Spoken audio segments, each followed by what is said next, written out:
there's a disturbing trend in the bedrooms of American couples. Women are beginning to withhold physical intimacy from their husbands and boyfriends at an increasing rate. Now, back in the day, this wasn't a problem. If a couple was having marital issues, their bedroom fun didn't really suffer, at least not that much. Obviously, if a couple is having issues for whatever reason, the intimacy is going to drop off temporarily, which is perfectly normal.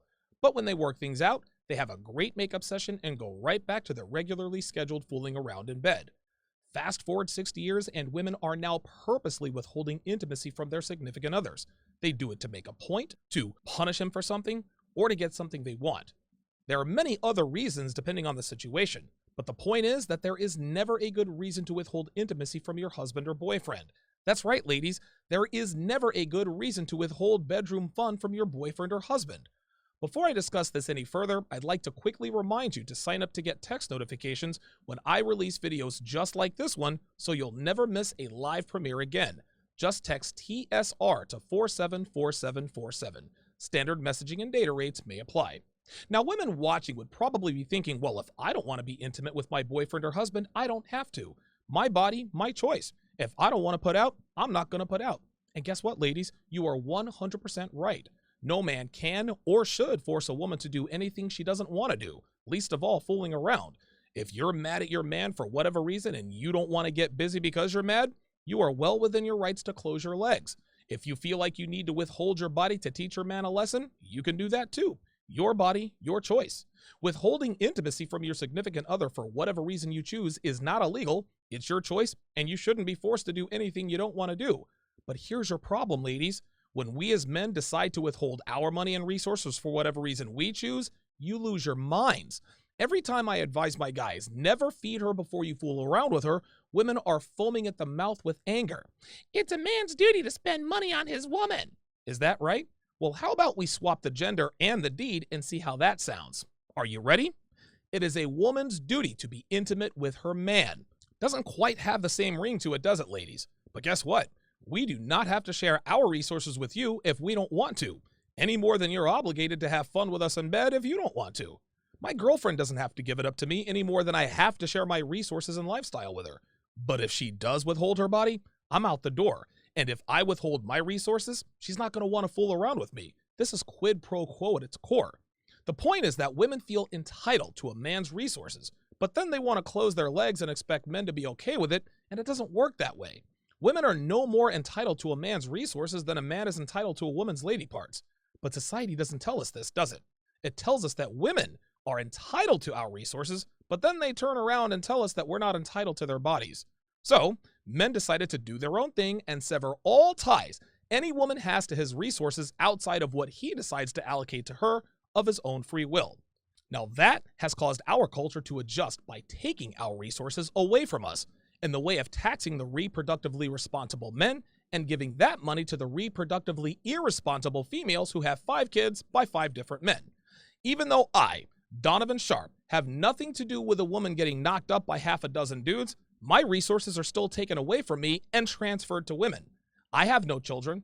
I'm not married. I'm a high-earning entrepreneur, and I have taken every step necessary to make sure that my money goes where I want it to go, but I'm still getting financially fleeced by baby mamas. We as men no longer freely give our resources to females simply because they're women, so now our resources are taken from us. But what if the government did the opposite? What if we once again hypothetically swapped the gender and the deed? What if the government obligated all women in the age of majority, which means 18 years or older, to have biblical relations with at least one man a year of the government's choosing, whether she wanted to or not? Wouldn't go over quite so well, would it?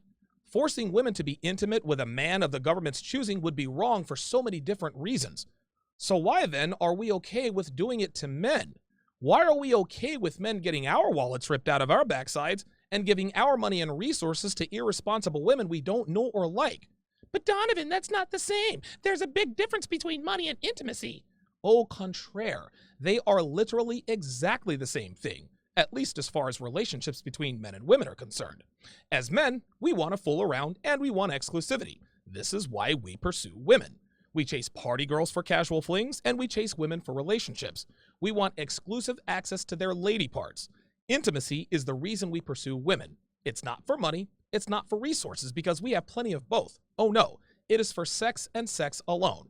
Now, obviously, companionship is a part of the reasoning, but companionship without intimacy is a platonic friendship, and we certainly don't want that.